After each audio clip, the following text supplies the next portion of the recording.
Selamat datang di podcast Doseo, podcast yang membahas tentang inovasi, strategi, dan juga teknologi dalam pengembangan sumber daya manusia, serta produktivitas perusahaan di era digital. Saya Syara Hafiza, dan pada kesempatan kali ini, kita akan membahas mengenai produktivitas perusahaan yang menjadi tantangan besar bagi para pemimpin bisnis di era yang semakin kompetitif ini. Serta kita akan melihat bagaimana jawaban dari shifting di era digital ini menjadi jawaban tantangan yang sudah saya sebutkan tadi. Dan di sini saya tidak sendirian, tapi saya bersama dua narasumber ahli. Yang pertama ada Bapak Insinyur Michael Teja, Magister Teknik di Praktisi Strategi SDM dan juga Kepemimpinan, yang juga merupakan Senior Consultant dari PT Kendu Coaching, perusahaan yang bergerak di bidang Consultant Management, dan beliau juga aktif sebagai pembicara dan pelatih di berbagai perusahaan dan juga publik. Dengan topik-topik mulai dari leadership, terus juga strategic management, hingga coaching dan quality improvement. Dan juga telah hadir bersama kami Bapak Mirza Yuliansyah sebagai CEO sekaligus founder dari platform Doseo.id. Bagaimana Pak kabarnya? Sehat? Sehat banget. Alhamdulillah. Oke, mungkin sebelumnya salam kenal ya Pak. Terima kasih atas waktunya juga, dan mungkin saya pengen langsung ke pertanyaan pertama aja ke Pak Michael. Mungkin bisa diceritakan sedikit Pak, bagaimana perjalanan karir Bapak hingga saat ini, dan juga bidang apa sih yang paling Bapak tekuni sekarang, serta bagaimana hal itu bisa membentuk peran Bapak sampai saat ini Pak. Oke, background saya memang arsitek dan S2-nya sipil ke project management. Oke. Kemudian dari situ sebenarnya sebelum saya ambil S2 saya kontraktor bangunan ya, pabrik dan lain-lain. Tapi akhirnya setelah di S2 itu saya lebih ke konsultan keluarga, manajemen dan leadership untuk meningkatkan mengatasi kebocoran perusahaan. Iya. Bagaimana membuat sistem lebih baik. Banyak ke situ sekarang. Oke, terima kasih Pak. Mungkin kita langsung switch ke Pak Mirza. Kan di episode sebelumnya Bapak sempat menyampaikan bahwa visi besar Doseo ini adalah untuk membantu meningkatkan dan juga memeratakan kualitas manusia Indonesia lewat teknologi ya Pak. Dan dari mana sebenarnya keyakinan itu bermula Pak? Apakah ada pengalaman atau hal tertentu gitu yang mendorong Bapak sampai punya visi sebesar itu Pak? Iya, sebenarnya seiring pengalaman kerja saya selama ini, saya sempat udah explore dan mengalami juga beberapa daerah ya. Dan saya melihat bahwa potensi daerah itu jadi punya keterbatasan karena perbedaan kualitas dan pemerataan pendidikan yang beda di tingkat ibu kota dengan di daerah-daerah yang lebih jauh ya. Yeah. Dan dengan perkembangan teknologi yang makin cepat saat ini, saya melihat bahwa teknologi bisa jadi sangat membantu mengatasi tantangan tersebut. Benar. Jadi waktu saya kemudian mendirikan Doseo, maka visinya tentu harus besar kan, bagaimana kemudian kita bisa meningkatkan dan memeratakan kualitas SDM Indonesia. Kurang lebih kayak gitu ya. Oke.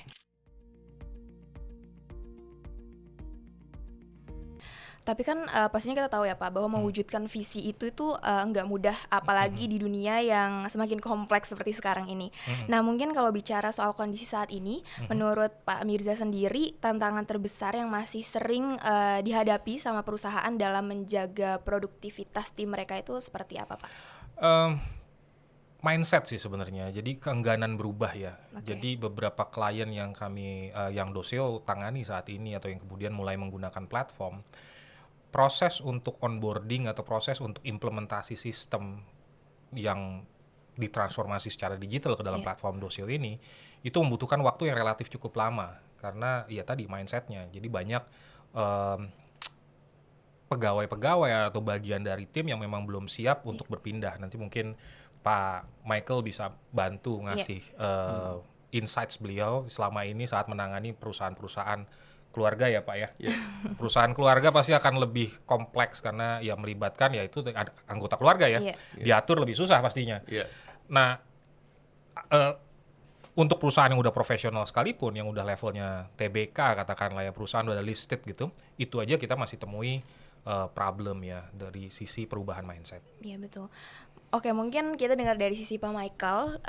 Pastinya kan Bapak juga punya pengalaman yang sudah cukup banyak gitu ya Pak di bidang ini. Dari pengalaman Bapak sendiri, tantangan seperti apa sih Pak yang paling sering Bapak temui gitu terkait produktivitas tim di era digital sekarang ini Pak?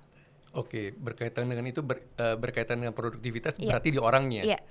Jadi kalau saya lihat karyawan ini harus dipaksa berubah. Oke. Gimana cara harus berubahnya dengan dibuat selain KPI perusahaan, ada KPI department sampai diturunkan menjadi KPI perorangan. Nah, ketika ada KPI seperti itu, mau nggak mau mereka harus berubah, karena nanti dikaitkan dengan performance appraisal kan, Benar. dan itu menentukan kenaikan gaji mereka, bonusnya dapatnya berapa, dan seterusnya. Oke.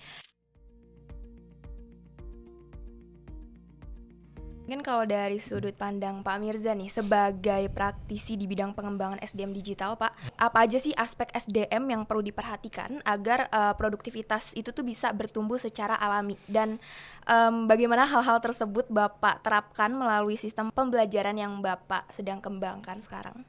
Wah, ini kalau ditanya aspek apa aja, ini panjang sebenarnya. Jadi aspek SDM itu kan dimulai dari pembentukan organisasinya sendiri, visi, misi, core value, struktur organisasi, job description, dan seterusnya. Lalu kemudian kita bicara masalah recruitment and selection ya. Itu penyaringan juga penting. Baru dari setelah orang udah masuk, diapain nih? Maka kita bicara tentang people management, bagaimana kita kemudian manage orang-orang ini dan melatih mereka untuk mencapai yang kemudian kita sampai ke level performance management tadi yang Pak Michael bilang KPI gitu. Dan itu berujung ke reward tadi ya. Jadi skema reward pun penting gitu. Jadi gimana bahwa performance itu memang betul-betul mendapat hasil yang sesuai dengan apa yang mereka kerjakan, performance mereka. Artinya kalau performance bagus tapi kemudian rewardnya kurang, ya sebenarnya mereka akan punya kekurangan motivasi sebenarnya. Nah, bagian mana yang utama? Menurut saya ini satu sistem yang terintegrasi. Jadi memang mesti semua kita handle ya. Kita mesti cermati. Tiap perusahaan kategori industri pasti beda-beda. Skalanya juga beda, jumlah pegawai beda, punya approach yang beda. Nah, makanya kita punya Pak Michael yang konsultan. Kalau Doceo akan fokus bagaimana teknologi membantu proses transformasinya tersebut. Tapi bagaimana mempercepat proses transformasi dan bagaimana mempercepat proses onboarding dan transisi dan migrasi data, nah Pak Michael lah punya peran di situ. Oke. Mungkin sekarang saya pengen nanya terkait pemimpin gitu ya Pak, karena saya sendiri gitu memiliki banyak teman yang udah mulai membuat bisnis mereka sendiri atau platform mereka sendiri gitu Pak, dan ini kan berarti sudah banyak gitu ya pemimpin-pemimpin muda, dimulai dari mereka di perkuliahan atau bahkan bagaimana mereka memimpin organisasi gitu ya Pak. Mungkin kalau dari Pak Michael atau Pak Mirza boleh menjawab gitu, kalau dari sudut pandang Bapak sendiri, peran pemimpin yang baik gitu Pak dalam menciptakan budaya kerja yang produktif itu bagaimana Pak? Pemimpin yang seperti apa gitu? Pemimpin dalam artian kata pimpinan perusahaannya atau karyawan yang punya mental untuk jadi leader nih? Mungkin boleh yang pertama, lalu dijawab yang kedua Pak. Oke, kalau pimpinannya ini anak muda ya saya lihat mereka berani inovasi gitu ya. Anak-anak muda sekarang kan banyak ide baru nih bikin unicorn dan lain-lain gitu ya. Tapi dalam hal kemampuan manajerialnya mereka masih kurang. Nah, supaya nggak kurang mereka harus pakai ahli-ahli. Karena biasanya dari proses itu akan kelihatan bocornya di mana, kekurangannya di mana gitu. Ya, mungkin dari Pak Mirza. Iya, seperti Pak Michael sebutkan, experience matters ya. Jadi pemimpin muda, apalagi temennya Syahra ya, itu masih muda banget ya. Jadi udah punya dorongan atau motivasi untuk bikin bisnis sendiri. That's good in a way, tapi ya tadi pengalaman punya pengaruh dari bagaimana membentuk mindset. Jadi bahkan dengan kecepatan atau kemampuan mereka belajar ya Om ya. Jadi mereka masih muda nih. Istilahnya sponsnya masih kosong nih, masih bisa nyerap banyak. Tapi itu juga bisa jadi backfire tuh. Karena basically mereka masih kosong. Nah, kemauan untuk mendengar, belajar, kemudian berubah, pivoting ya, istilah kerennya gitu. Itu yang selalu kalau menurut saya seringkali jadi hambatan. Karena seringkali mereka, saya udah berani bikin bisnis nih. So, pas misalnya kemudian ketemu sama Pak Michael nih, ngerasa ini kan era kami nih, eranya generasi kami yang lebih ngerti. Pak Michael oldies banget nih gitu kan. Sedangkan secara prinsip manajerial sebenarnya ada modifikasi tapi prinsip-prinsipnya tetap sama. Good governance for a company ya itu gitu. Jadi gimana cara kelola, sebenarnya kata kuncinya masih sama ya, Pak Michael ya. Cuman bedanya how-nya kan. Mungkin kalau zamannya dulu lebih formal, sekarang mungkin lebih santai. Zaman dulu mesti pakai kayak gini, zaman sekarang ke kantor pakai celana pendek gitu kan. Gitu. Ya perubahan seperti itu yang mungkin mesti disadari bahwa tetap basic manajerialnya itu tetap sama gitu. Saya pernah baca buku, saya lupa judulnya tapi dia bilang itu bisnis scaffolding. Jadi so basically scaffolding itu kan penopang ya saat kita ngebangun. Jadi pebisnis muda yang memang minim pengalaman punya semangat untuk berwirausaha, dia harus tadi nanya dengan banyak orang yang lebih senior. Nah itu yang akan jadi sistem penyunjangnya dia. Tapi tadi mindset juga penting bahwa dia mau dengerin.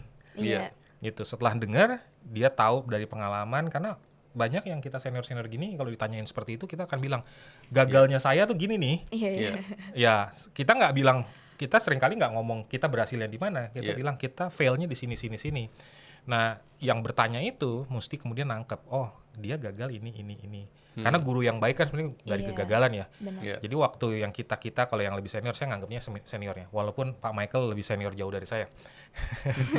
Pengalamannya puluhan tahun lebih banyak dari saya. Nah kita harus siap dengar gitu aja sih. Jadi kita harus selalu terbuka saat ketemu dengan banyak orang. Saya sendiri juga gitu, saya ngobrol sama Pak Michael dan teman-teman beliau yang seumuran beliau gitu, yang pengalamannya 15 tahun, 20 tahun, 25 tahun daripada saya gitu, lebih tua gitu ya. Dan setiap saya itu saya dengar gitu kan. Oke. Dan dia kasih tahu nih, semakin didengerin, mereka pasti akan makin banyak keluar sebenarnya tuh. Di situ saya sering kali ngobrol ya, Pak Michael saya sering lupa, karena manggilnya Om. Itu bisa ngobrol sampai 6 jam loh. Modal bisa sampai 3 gelas kopi gitu. 6 jam terus-terusan. Ya terus ngalir terus tuh. Itu kadang cuma dari satu orang. Yang penting jago mancing ya? Iya, yang penting jago mancing. Mancingnya, teknik mancingnya juga. Dan terbuka ya. Jadi kita emang pengen tahu. Penasaran. Gitu. Mungkin rangkumannya, jadi kita harus mau mendengarkan dari senior gitu ya Pak. Apalagi kalau bahasa sekarang itu, kalau ketemu orang gelasnya harus dikosongin gitu ya Pak, baru diisi penuh gitu. Mungkin dari saya sendiri punya pertanyaan lagi sih Pak. Sekarang kan banyak banget mahasiswa-mahasiswi gitu yang emang suka salah kaprah gitu ya Pak. Kadang mereka membenarkan CV-nya itu lebih mikirin ke IPK gitu di masa perkuliahan sekarang gitu, tanpa mikirin kayak ikut organisasinya semester 6 aja deh, semester 7 gitu. Padahal sebenarnya mungkin sekarang udah banyak yang bilang juga kalau internship kayak magang berdampak sekarang namanya itu dimulai dari semester 5. Tapi terkadang mereka masih mencari-cari yang perusahaannya besar atau bahkan ada yang di unpaid gitu Pak sekarang. Menurut Pak Michael atau Pak Mirza sendiri, apa sih sebenarnya yang harus disiapin dari nol sampai kita udah siap gitu? Apakah kita harus nunggu siap dulu, terus harus cari perusahaan yang langsung besar atau bagaimana Pak? Dari Pak Michael? Ini masalah mindset dulu nih ya. Banyak mahasiswa kejarnya IPK. Saya selalu bilang ke mahasiswa saya, kalian jangan kejar IPK, ya karena prakteknya mereka yang IPK-nya di atas 3,5, ketika kerja akan dipimpin oleh mereka yang IPK-nya di bawah 2,5. Ya, contoh deh, selama ini ada beberapa klien bilang, kamu mau siapin anak saya untuk jadi pengganti saya jadi direktur, karena saya punya program coaching ya. Anak kamu sendiri jadi apa? Katanya. Saya bilang anak saya kebetulan dua-duanya mantan ketua OSIS SMP SMA. Dan yang laki ini 27 tahun direktur rumah sakit. Jadi waktu dia lulus SD, juara umum nih di SD nih. Tapi waktu itu saya bilang waktu masuk SMP, jangan punya cita-cita lagi juara umum. Kenapa katanya dia aneh? Saya bilang gini, saya ketika itu pegang ketua umum alumni Canisius. Saya perhatikan yang mantan-mantan juara umum ketika kerja, biasa-biasa aja, pensiun belum tentu di manajer. Tapi yang bandel-bandel aktivis organisasi bisa jadi pengusaha, bisa cepat naik ke CEO dan lain-lain. Ini fakta. Ya, jadi yang dikejar adalah keseimbangan antara IPK dan juga prestasi organisasi. Kalau bisa di CV-nya ada dia megang jabatan di mana sebagai ketua, tapi bukan cuma sebagai staff atau koordinator departemen, itu ketua apa gitu. Itu yang paling penting. Justru yang IPK di atas 3,5 saya mikir untuk terima mereka, karena biasanya kaku. Kunci sukses orang diterima kerja itu memang IQ dilihat ya, kompetensi. Itu hanya entry point. Tapi yang membuat seseorang bisa naik bukan lagi IQ tapi EQ. EQ ini hanya bisa didapat ketika mereka aktif di organisasi. Ya. Jadi balance ya Pak antara IPK dan juga organisasi. Mungkin dari Pak Mirza? Iya, tadi contohnya Pak Michael agak ekstrim ya. Memang banyak yang kita tahu lah ya yang Badung-Badung gitu tiba-tiba memang jadi gitu. Tapi itu kan sebenarnya mungkin kita bisa ngelihatnya kasus di mana dia Badungnya itu Badung pas di umurnya itu. Tapi sebenarnya dia ya tetap brilian gitu ya. Nah, kesalah kaprahannya itu adalah bahwa mahasiswa-mahasiswi itu tadi selalu ngejar IPK. Bukan nambah pengalaman dan menambah nilai dirinya dia, added value-nya. Karena semua orang bisa ikut kuliah terus nilainya bagus. Hitung deh. Yang IPK-nya 3,8 zaman sekarang berapa? Kita bicara tanyain aja anak manajemen gitu ya. Anak manajemen seluruh universitas suruh tanyain. Ngacung yang 3,8 IPK. Oh, banyak kan? Ya kalau semuanya 3,8 maka 3,8 bukan sesuatu yang spesial lagi. Gitu. Zaman saya kuliah, mungkin zaman Pak Michael lebih sadis lagi ya. Zaman saya kuliah yang IPK 3,5 cuma 2 orang. IPK saya 3,1 sekian, itu 10 besar. Gitu. Tapi kalau ditanya, siapa sekarang di angkatan saya yang paling sukses? Yang IP-nya 2,7. Sebagai arsitek ya, saya kan arsitek gitu. Saya nggak bisa dianggap sukses sebagai arsitek karena saya bukan arsitek. Nah, jadinya yang 2,7 itu, kenapa? Dia sejak kuliah, itu dia buka network. Dia duduknya itu bareng sama senior-senior. Yang udah nyaris-nyaris lulus atau yang mahasiswa abadi.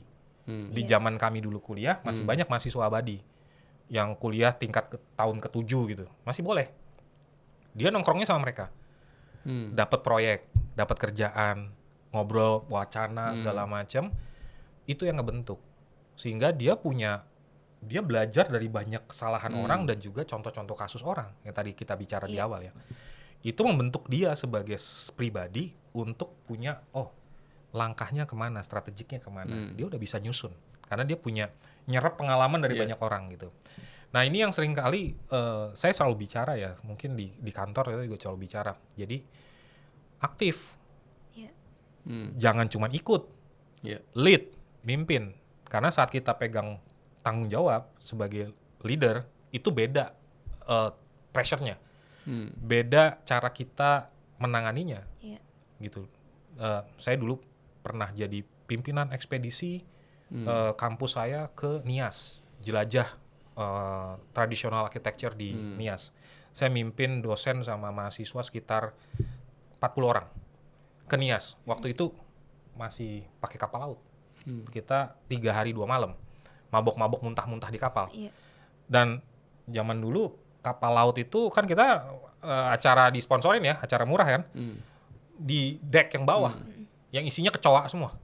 Nah, poinnya adalah di situ kita nemuin banyak fenomena. Jadi saya sempat hampir ditusuk tombak gitu di sana, karena kita waktu persiapan kurang prepare untuk bisa mahamin culture-nya, budayanya orang sana.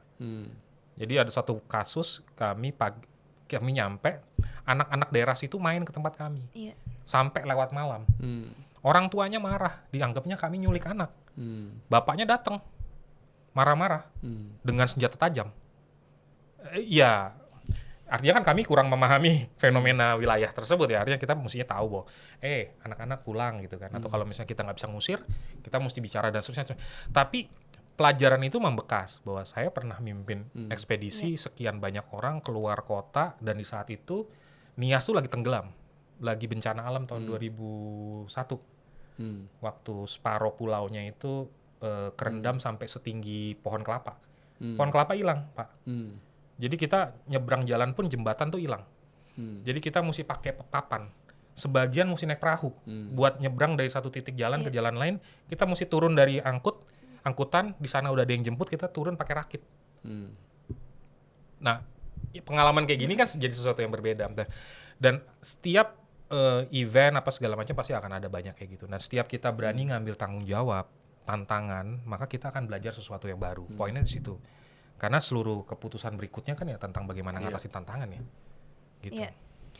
Dan kalau dari saya sebagai mahasiswa ya Pak, sekarang tuh juga ada 2 opsi gitu. Antara kita lulusnya cepat kayak 3,5 tahun, tapi setelah lulus kita itu ikutin les tentang kepemimpinan, terus juga belajar coding dan segala macam gitu. Tapi ada juga yang lulusnya bahkan sampai lebih dari 5 tahun gitu. Karena mereka kasihkan kerja gitu Pak, jadi lupa sama kuliahnya gitu kan. Banyak banget soalnya Klasik tuh, klasik. ya kakak tingkat saya seperti itu. Jadi mereka karena apa ya, kesenangan internship terus juga kerja, jadi melupakan kuliahnya gitu Pak. Kalau dari Pak Mirza dan juga Pak Michael, mungkin ada nggak Pak tanggapan soal isu ini gitu Pak? Klasik ini. Siapa dulu? Pak Michael Oh, boleh? Michael ya. Saya dulu kuliah kurikulumnya masih 5 tahun. Oh iya. Faktanya lulusnya 9,5 tahun. Ya, kenapa? Karena sambil kuliah saya udah jadi kontraktor, bangun rumah, pabrik dan lain-lain. Ya, tapi balik lagi begitu saya lulus, saya hitung-hitung tujuannya kita ketika lulus apa sih? Cari duit kan? Dan waktu itu ketika saya lulus, saya sudah punya tanah, saya tinggal bangun rumah pakai uang sendiri semuanya. Sementara teman saya kerja sama orang dari profesional gitu, mereka lulusnya rata-rata 6 tahun waktu itu. Ya karena waktu itu program 5 tahun jarang yang 5 tahun waktu itu. 6,5 tahun baru lulus. Masih insinyur ini. Ya masih insinyur. Ya. Ya jadi intinya balik lagi yang namanya leadership itu saya tidak sarankan kursus, mendingan praktek. Waktu saya aktif di organisasi, teman saya bilang begini ke teman saya nyesel nih masuk kuliahnya di arsitektur. Harusnya seperti kamu ya, saya bilang, yang jurusan ekonomi karena belajar organisasi. Karena waktu itu saya aktif di organisasi mahasiswa. Dia bilang, lu salah katanya. Gua nih orang manajemen, tapi ilmu yang didapat tentang manajemen nggak ada apa-apanya dibanding praktek langsung. Lu lebih beruntung katanya. Backgroundnya teknik tapi jago di manajemen dan leadership. Iya. Proses. Iya. Ya. Sebenarnya ini klasik ya. Dari zaman dulu kayaknya masih sama ya. Antara ada yang memang keasikan kerjaan luar, itu pilihan masing-masing. Tapi kan lebih ke arah yang didapat sebenarnya apa. Mindset yang mau dibentuk apa, added value mau di-create apa. Antara mau lulus cepat abis itu ngambil apa, tapi asal bukan sekedar kursus. Saya sering ketemu, kuliah cepat lulus, abis itu mau kuliah lagi S2. Saya selalu bilang, tar dulu, mau buat apa S2-nya? Iya. Nggak apa-apa, nggak ada yang salah. Sah-sah saja. Asalkan dia tahu pilihannya itu kenapa. Bukan karena latah. Lulus nggak tahu mesti ngapain, dia ngambil kuliah S2. Itu udah salah. Tapi kalau dia ngambil S2 karena saya punya tujuan ini. Go ahead. No problem. Apakah itu pilihan yang benar? Ya lihat waktu ya, kita pembuktian. Tapi minimal dia tahu kan apa yang dia pilih gitu. Mungkin dari Pak Michael nih, mungkin ada langkah strategis yang bisa Bapak kasih saran gitu untuk perusahaan bisa ningkatin produktivitas timnya, apalagi yang kita tahu sekarang kan sumber daya ini makin terbatas ya Pak. Apakah ada saran Pak? Untuk meningkatkan productivity antara lain dengan sistem digitalisasi, otomatis itu mau nggak mau kan. Dan itu dimulai dari mengacu kepada bisnis proses masing-masing perusahaan, mulai dari sales planning sampai nantinya ke survei customer satisfaction. Kenapa ini harus dilakukan? Karena memang initial cost-nya pasti tinggi. Tapi setelah dilakukan itu diterapkan, maka penghematan jauh lebih meningkat. Contoh ada beberapa klien saya yang tidak pakai sistem digitalisasi ya, mereka menerapkan perbaikan manajemen, maka itu setelah 2 tahun menerapkan, saya tanya gimana kenaikan gross operation profit mereka. Mereka bisa bilang, ada yang bilang 8%, ada yang bilang 11%, tergantung jenis industrinya. Nah, ketika dengan sistem digital itu, otomatis itu jauh lebih mengurangi SDM. Karena kan SDM yang paling mahal kan cost-nya kan. SDM itu bisa 35%, tergantung jenis usahanya. Ya. Oke. Dari total operational cost. Ya, terima kasih Pak. Mungkin sekarang kita bicara soal efektivitasnya Pak. Dari Pak Mirza sendiri, kalau kita bicara soal efektivitas ini, apa sih strategi yang bisa Bapak terapkan di Doseo ini terutama untuk menjaga produktivitasnya biar tetap tinggi, terus juga bahkan dengan tim yang mungkin nggak terlalu besar gitu Pak? Ini akan beda-beda ya. Jadi kalau misalnya di perusahaan yang relatif jumlahnya kecil, dasarnya sebenarnya leadernya harus tahu sebenarnya apa yang mau dibuat dan arahnya kemana. Selama dia tahu apa yang mau dikerjakan, produktivitas akan terjaga. Iya. Tapi dia mesti hands on. Small company require their leaders untuk hands on dealing with the problem, Yeah. dealing with the development process. Jadi kita mesti masuk terlibat di setiap fase. Ya, saat itu bertambah maka sistem udah mulai jalan. Jadi kita memang setelah kita bikin mapping perjalanan dari kecil ke besar, nambah orang seterusnya, kita bikin sistem, kita bikin pola, itu yang namanya kemudian kita punya SOP dan seterusnya. Yeah. Tapi cikal bakalnya itu ya memang dari hands on the leaders handling with the problem, handling with the development process gitu. Kalau menurut saya ya. Dan makin besar kompleks sebenarnya ideally sama, cuman si leader akan punya create other leaders. These other leaders yang dia create itu yang kemudian akan deploying, planning dan seterusnya. Yeah. Jadi itu keahliannya Pak Michael saat bicara leaders create leaders ya. Yeah. Nah itu udah urusannya Pak Michael dia tuh untuk trainingnya ya kayak gitu. Oke.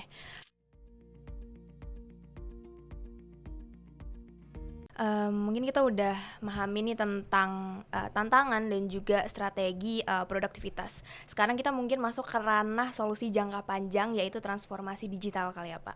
Kalau dari sudut pandang Bapak Michael, apa sih sebenarnya makna dari transformasi digital ini Pak? Dan mengapa hal ini tuh penting gitu untuk di zaman sekarang, apalagi di produktivitas untuk masa yang akan mendatang Pak? Oke, sebelum masuk ke digital, mereka bahkan yang paling rendah pun SOP pun nggak ada.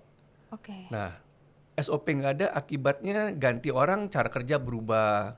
Atau ketika ada beberapa staff, cara kerja bisa beda-beda. Kenapa? Karena tidak ada SOP. Nah, langkah pertama sebenarnya adalah pembenahan SOP.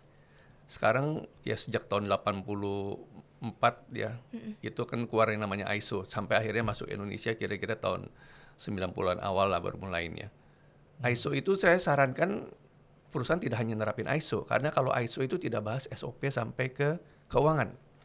Bahkan di HRD pun hanya 4 SOP yang dituntut.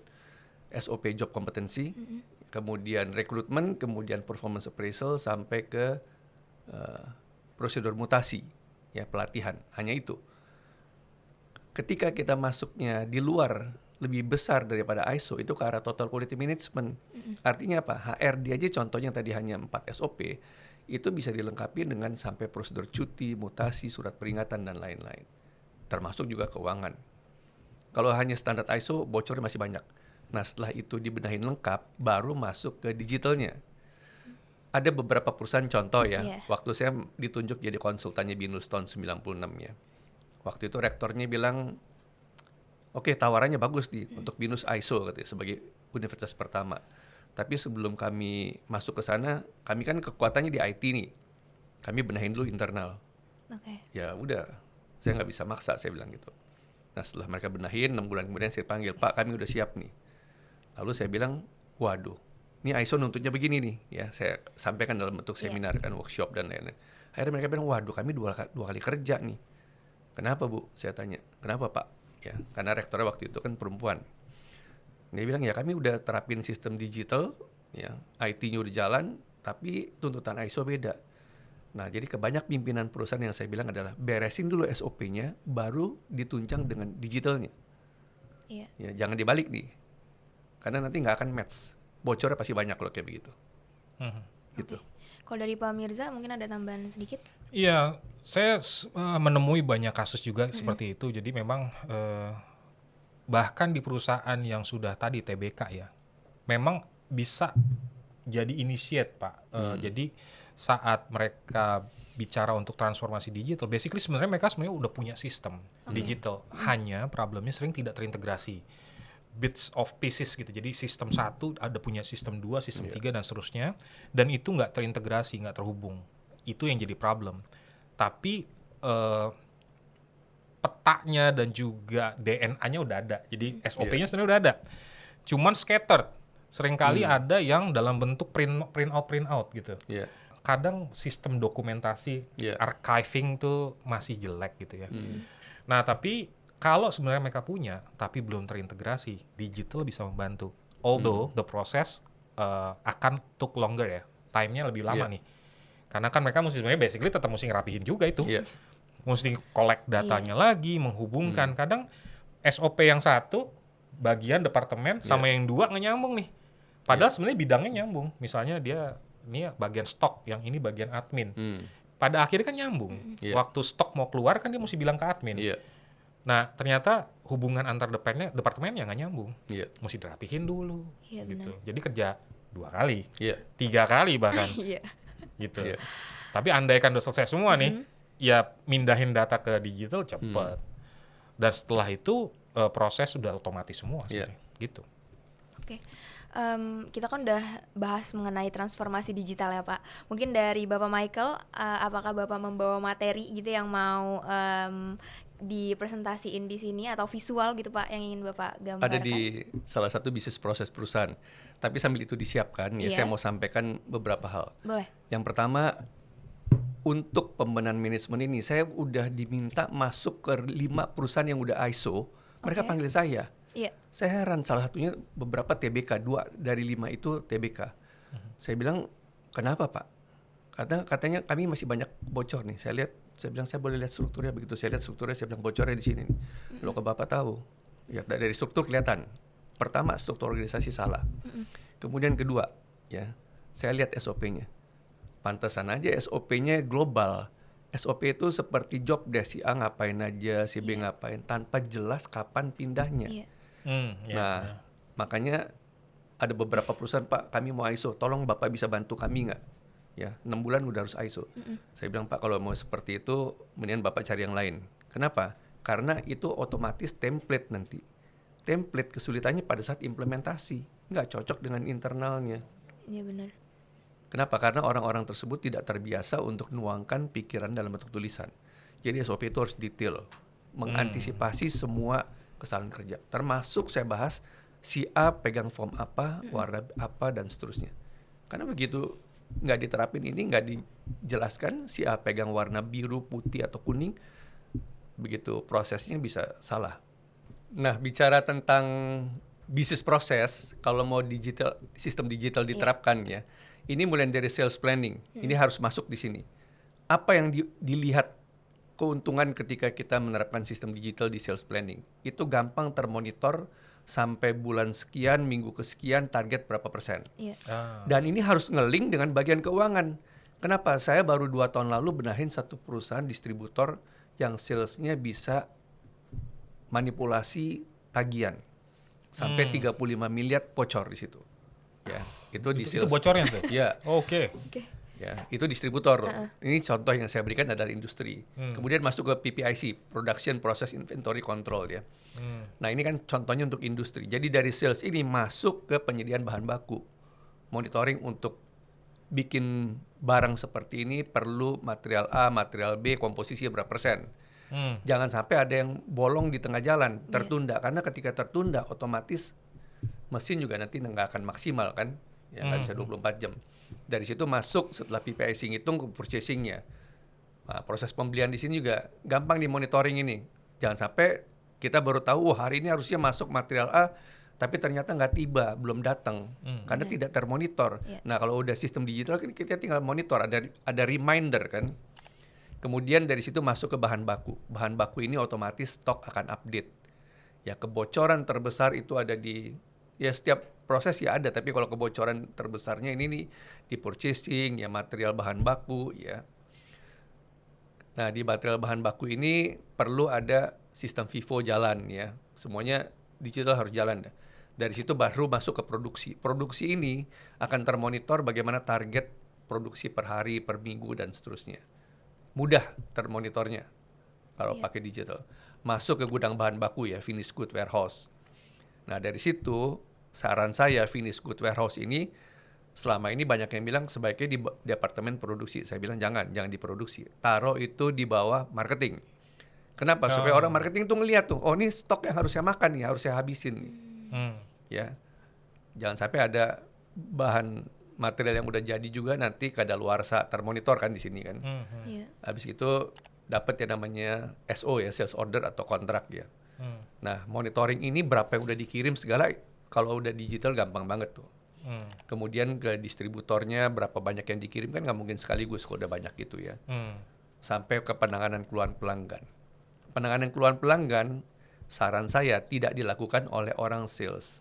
Kenapa? Kalau oleh orang sales, maka dia akan langsung tutupin. Kan pelanggan banyak hubungannya ke orang sales. Iya. Ya harus ditanganin oleh orang pusat. Ya. Dan itu harus bisa termonitor oleh level direksinya. Makanya sistem digital harus jalan. Lalu masuk lagi ke AR di situ, penagihan. Selama ini ada beberapa klien saya, 5% klien saya itu bayar 2 kali. Kenapa? Karena mereka nggak ada sistem digital.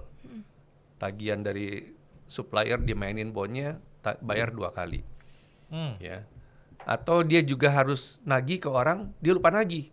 Karena nggak ada reminder sistem digital itu. Ya. Masuk akhirnya ke customer survey. Customer survey kalau pakai masih manual malah lama dah. Tapi kalau udah pakai sistem digital gampang bener. Nah, hasilnya itu dari survei itu akan menentukan gimana rencana berikutnya. Banyak perusahaan nggak berani melakukan survei kepuasan pelanggan. Iya. Padahal itu yang menentukan apa yang perlu diimprove. Ya. Ini contoh untuk industri ya. Iya. Tapi kalau untuk distributor kan nggak ada produksi. Oh iya. Ya kan langsung ke gudang aja, dia beli gudang lalu lempar lagi gitu. Ya kayak study lah ini, khusus untuk Iya. manufacturing berarti ya. Pak? Iya, yang paling lengkap manufacturing.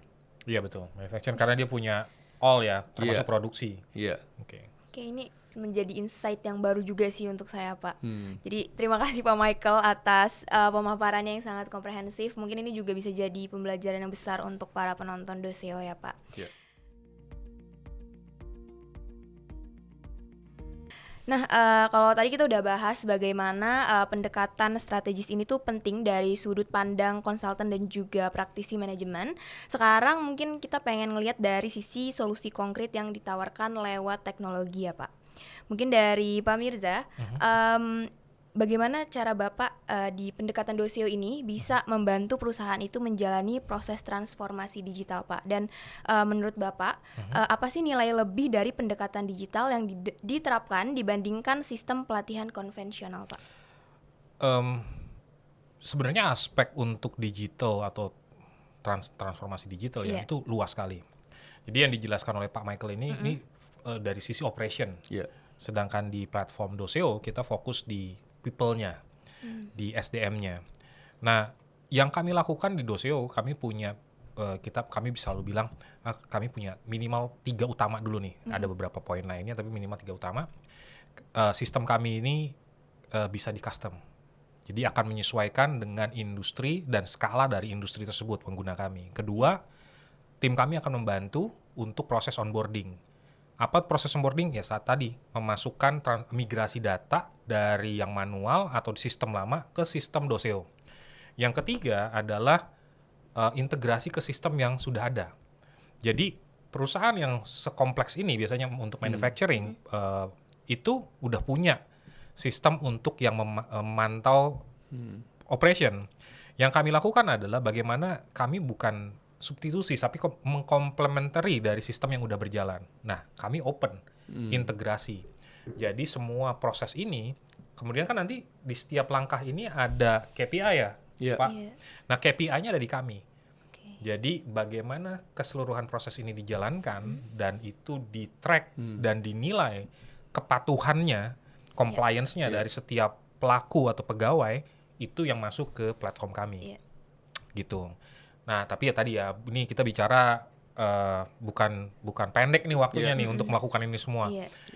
Kalau industri atau perusahaan manufacturing belum punya ini mapping ini nih luar biasa nih.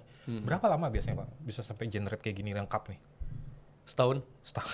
Sampai SOP detail ya? Iya. Sampai ke KPI-nya mereka. Bayangin ini perusahaan udah jalan loh. Artinya dia mungkin belum punya dan sembari jalan itu dia melengkapi ini nih. Dan it still takes 1 year. Untuk sebenarnya menuliskan apa yang udah dia kerjakan kan? Iya. Sebenarnya seakan simple gitu. Tapi during proses biasanya ketemu tuh ya, Iya. Pak ya, bocor-bocornya ternyata belum ada. Oh, yang ini kemana nih? Tadi Iya. penipuan tuh tadi tuh Iya. biasanya di sini ke situ, ke situ ke situ, Iya. situ ke situ, itu biasanya ada yang colong-colongan Iya, itu. betul. Sampai ada bocor 35 miliar. 35 miliar 2 tahun lalu kejadian. Bayangin itu. Itu kecolongannya loh. Iya. Ada yang pernah ke-skip gak sih Pak part-part misalkan dari finished good warehouse-nya ini terus ke distribution and delivery? Itu kalau misalkan ke-skip satu dari ini biasanya yang terjadi itu apa Pak? Crumbling lah. Iya. Rontok sih. udah. Iya sih. Harus kalau nggak satu rantai begitu, udah putus berarti bisa bocor. Habis udah. Oke, saya tambahin dikit Iya, ya. boleh, Ini Pak. boleh dibilang core bisnis nih. Tadi yang Pak Mirsa bilang di sebelah kirinya ini ada finance accounting, ada HRD, ada IT, ya. Iya. Dan saya usulkan biasanya setiap saya masuk ke klien saya bilang tambah satu departemen, business analyst. Oh iya. Dari situ kelihatan nih produk mana yang laku, produk mana yang nggak laku, ya. Contoh, saya pernah pegang perusahaan game center, saya nggak sebut namanya. Nah, saya bilang ini kalau nggak ada departemen bisnis analis, ya mereka mesin nggak laku, mereka diamin aja di situ.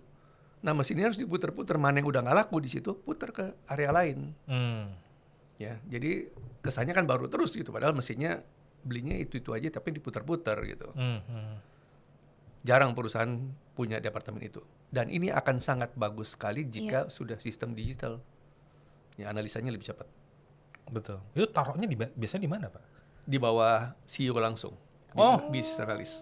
Oke. Iya, kadang untuk strategi Independen ke depan. ya? Iya. Oh, strategic management. Iya. Oke. Iya. Oke. Oke, ini pembahasan yang sangat insightful ya bagi para penonton dan juga saya sendiri. Mungkin nextnya sebagai rekan strategis Doceo ya Pak Michael, gimana sih Bapak melihat pendekatan digital yang ditawarkan ini bisa menjawab gitu kebutuhan transformasi sumber daya manusia saat ini Pak? Oke, mau nggak mau sekarang harus diterapkan sistem digital itu. Kalau bisa tolong diputarkan video dari Ibu Noni Purnomo. Oke. Bukannya founder, tapi mantan presidir Bluebird Group. Ya, ketika itu dia bilang, waduh, Bluebird ketika masuk yang namanya pertama apa waktu itu ya, taksi online pertama, Uber taksi. Mereka pikir Uber lah, nggak ada apa-apanya lah dengan Bluebird gitu ya. Tapi ketika omset mereka turun di bawah 50%, mereka shock. Akhirnya mereka bilang, waduh, kami udah ketinggalan, nganggep musuh ini cuman hal kecil, nggak taunya disrupsi ini udah demikian besarnya. It is true bahwa Bluebird itu sudah menjadi market leader selama lebih dari 30 tahun dan sebagainya, dan itu membuat kita merasa berada di comfort zone. Kalau kita mau bicara mengenai technology disruption misalnya, Bluebird itu adalah perusahaan taksi pertama yang mengintroduce adanya taxi mobile application on BlackBerry in the world. Ya, nah karena kita yang pertama, innovator, jadi agak terlena kan gitu. Tahu-tahu sekarang udah berubah total dan kita agak terlambat mengikuti. Jadi sometimes it is good to get a shock. Jadi ingat perusahaan ini kenapa saya bilang perlu terapkan ke digital. Jangan hanya berpikir profit, tapi sustain. Ya, dulu siapa yang nggak kenal yang namanya Nokia pisang? Iya. Siapa yang nggak kenal BlackBerry? Tapi ketika mereka nggak mau berubah, akhirnya ketinggalan. Jadi harus ikutin tren. Oke, sebelum kita ke pertanyaan terakhir ya Pak, ada saran gak sih dari Pak Michael ataupun Pak Mirza gitu untuk para pemimpin muda atau bahkan yang sudah memimpin di perusahaan ataupun platform yang masih ragu untuk ambil langkah digitalisasi ini Pak? Apakah ada saran untuk para pemimpin ini Pak? Dari Pak Michael? Kalau dari saya, suruh mereka introspeksi. Iya. Ya, analisa diri sendiri deh. Satu, turnover-nya berapa banyak? Ya. Kedua, berapa salary yang dikeluarkan untuk karyawan? Ini pasti gede nih, tergantung jenis perusahaannya kan, karena kalau restoran beda lagi, kemudian industri beda lagi, jasa beda lagi. Nah, ketika mereka mau improve ke sistem digital, otomatis ini akan mengurangi banyak orang. Dan masalah orang ini ketika turnover-nya di atas 5%, berarti ada yang masalah dengan perusahaan tersebut. Salah satunya mereka merasa tidak nyaman kerja di perusahaan yang masih berantakan. Karena nggak ada SOP. Ya, ini kan capek kita ngelatih orang baru terus. Dan ini buang waktu, lalu juga otomatis tidak meningkatkan produktivitas perusahaan. Itu 2 poin yang paling penting. Oke, dari Pak Mirza mungkin?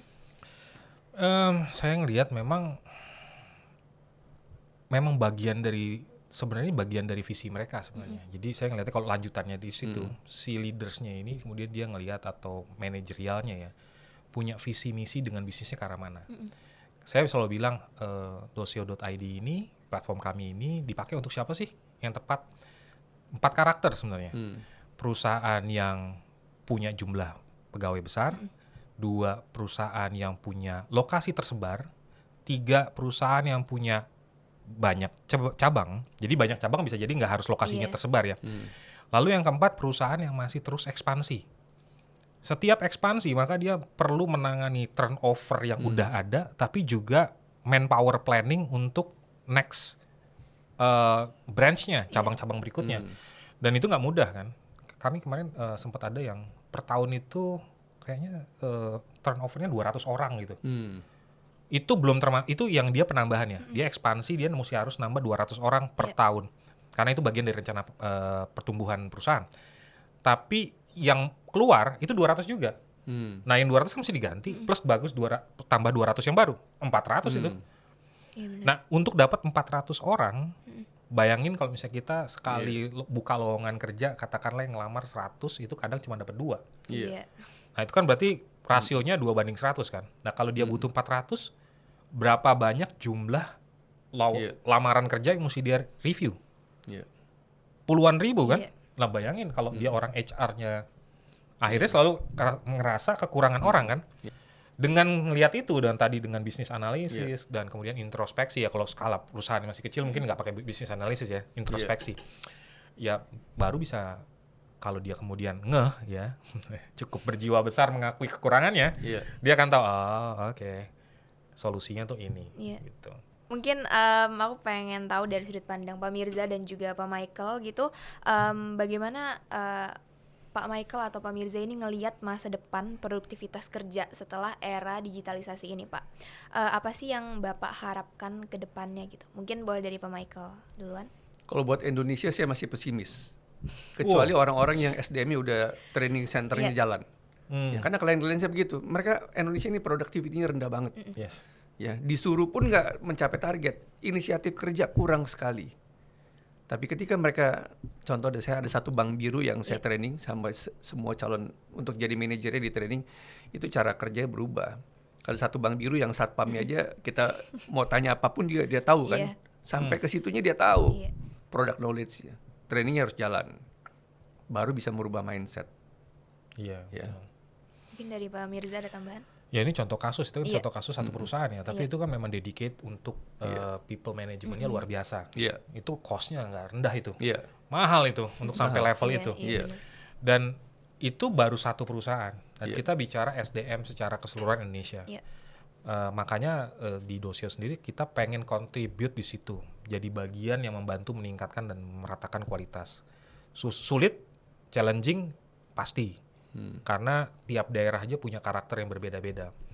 Ya, kami akan punya beberapa project yang piloting di beberapa daerah. Kita akan tes sebenarnya bisa atau enggak gitu ya. Tapi memang kalau Pak Michael ngambil posisinya pesimis, saya lebih tengah-tengah deh. Moderat aja lah. Memang nggak bisa sesuai target. Pak Michael standarnya tinggi nih. Kalau saya minimal ada peningkatan sekian persen nanti based on analysis ya. Itu udah oke. Artinya paling nggak jumlah serapan, jumlah lapangan kerja ini kita akan lebih besar. Yang kalau kemudian kita bisa mapping SDM itu lebih kompetensinya naik, segala itu udah lumayan. Tapi untuk sampai level Pak Michael memang pasti pesimis. Itu butuh roadmap yang menyatukan semua stakeholder tuh. Dari pemerintah sampai ke swasta sampai ke yang bawahnya, bener-bener semua all in tuh. Bisa nggak? Semestinya bisa. Tapi challenging, very. Itu aja. Kuncinya satu, bisa jalan. Yaitu bikin KPI sampai ke perusahaan dan bikin performance appraisal. Pasti berubah, dipaksa mereka berubah. Dan training harus jalan juga. Itu saja. Oke. Itu adalah Susah tapi iya. Itu adalah pertanyaan penutup Pak Iya. pada episode kali ini, dan saya ucapkan terima kasih banyak ke Pak Sama-sama. Mirza dan juga Sama-sama. Pak Michael atas waktunya, insight baru, dan semoga penonton Dosio juga dapat ilmu-ilmu yang baru gitu dari pembicaraan kita selama kurang lebih 50 menit ini ya Pak. Dan juga saya ucapkan terima kasih kepada penonton yang udah menonton podcast Dosio hingga akhir, dan bagi kalian yang penasaran atau ingin tahu lebih dalam lagi mengenai platform Dosio ini, bisa langsung aja ke website kami di www.dosio.id atau langsung aja klik link di deskripsi di bawah. Terima kasih.